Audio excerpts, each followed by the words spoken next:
مرة واحد راح لطبيب نفسي يشتكي له الضغوط اللي بيمر بيها من روتين الحياة.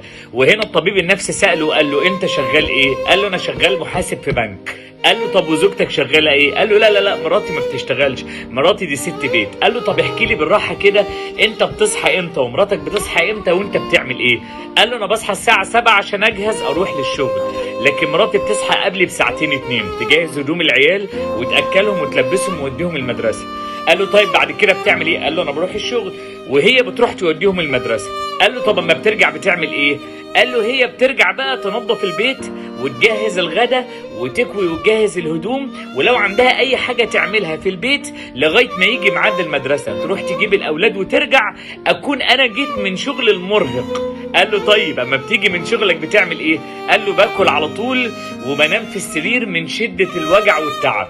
قال له طب وزوجتك بتعمل ايه؟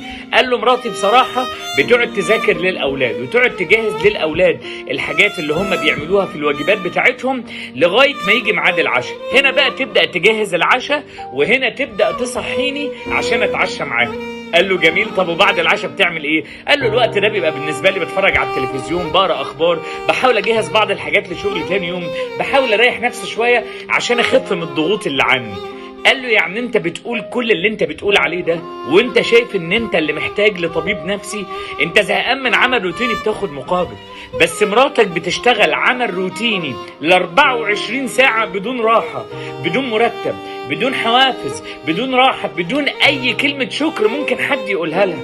مراتك هي اللي محتاجة تروح لطبيب نفسي من الضغوط اللي موجودة حواليها. الست ليها لازمة في الحياة جدا، واي بيت في الدنيا الست فيه ما بتكونش على قدر المسؤولية البيت ده بيروح. الست اهم حاجة لانها امك واختك وبنتك وهي قوام المجتمع، واي ست بتمرض او لا قدر الله بتموت في بيت، البيت ده بيقع ما بيقدرش يعمل اي حاجة. ومش معنى كده ان انا بقول ان الراجل ملوش لازمة، لا، الراجل سند وظهر وكل حاجة والامان.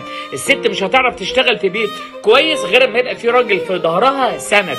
بس خلي بالك الست دي لازم تديها حافز، اوعى تحسسها ان هي ما بتعملش اي حاجه. الوظيفه اللي بتعملها احسن مليون مره من مليون وظيفه، يمكن انها بتقوم اولادنا، بقى لو كمان بتشتغل وجنب ده بتعمل حاجات البيت. اوعى حد يقول الست ملهاش لازمه، وهو حد يقول الست ملهاش في الشغل، وهو حد يجيب سيرة الست أبدا. بس الست كويسة. تحية وسقفة لكل أم، لكل زوجة، لكل بنت كويسة. 1000 مليون تحية للناس اللي طلعوا مليون راجل زيه وزي ناس كتيرة قوي من بكل التعب اللي هم تعبوه. وتحية لكل راجل واقف جنب مراته وأخته وأمه ويستاهل إنه ربنا يكرمه في أولاده عشان هو راجل شايل المسؤولية. نحيي اللي شايل بره واللي شايل جوه. تحية لكل ست بتساعد في صلاح المجتمع ويوم القيامة هنشهد لها بالصلاح. اوعى حد يقول الست ملهاش لازمة، والله العظيم لها كل اللازمة.